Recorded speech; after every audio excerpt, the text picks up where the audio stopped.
Manila Press presents Fair Rosaline, written by Natasha Solomons and read by Sheila Atim. Keep listening after the end of the audiobook for an exclusive sample from Natasha's newest title, Cleopatra, read by Daphne Kuma and Jasmine Hyde. Rosaline. I have forgot that name and that name's woe. Romeo and Juliet, Act 2, Scene 3. Chapter 1. Where the infectious pestilence did reign. The funeral was held at dawn, and little more than an hour after Madonna Emilia Capulet passed out of this world. Rosaline trailed behind the bier, disconsolate with loss. Several times she had to be chided by her father and brother to stay further back, as the corpse, her beloved mother, was pestilent. The only porters they'd found who were willing to pull the bier were filthy and reeking fellows, not much better than beggars, and even they had to be bribed prodigiously. Rosaline had been forbidden from washing the body. A priest had come, clutching a nosegay of herbs to his mouth, and tossed holy water upon the dead woman's face before scuttling out again. There had been no time to find a golden or purple grave cloth to wrap her in. No one wailed the lament. No relatives gathered at the house or followed the family to the tomb.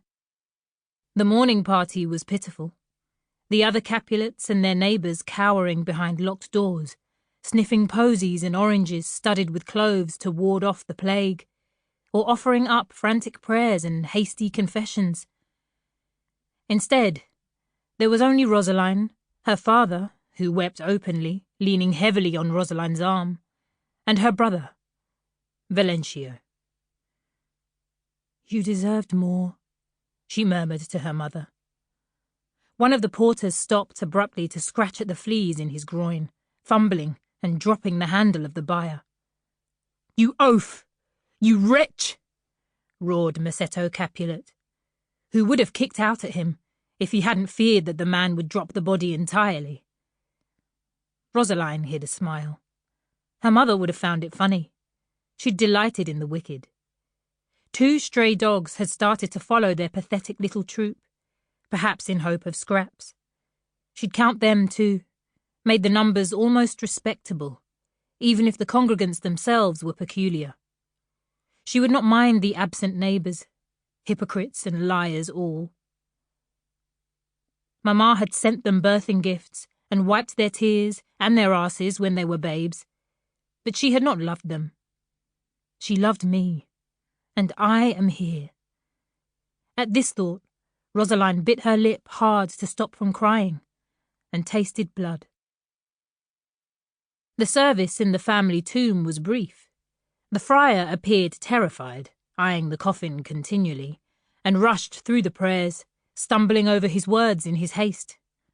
Rosaline observed the slick of sweat trapped in the sausages of his neck fat, despite the chill of the tomb. There had been no time to purchase wax candles befitting Madonna Emilia Capulet's status, and the chamber was smothered in shadows. A vault in the wall had been prized open in readiness for the coffin. And a rising stink of death and rot, compostable and foul, joined the decaying smell of the other bones long sealed up.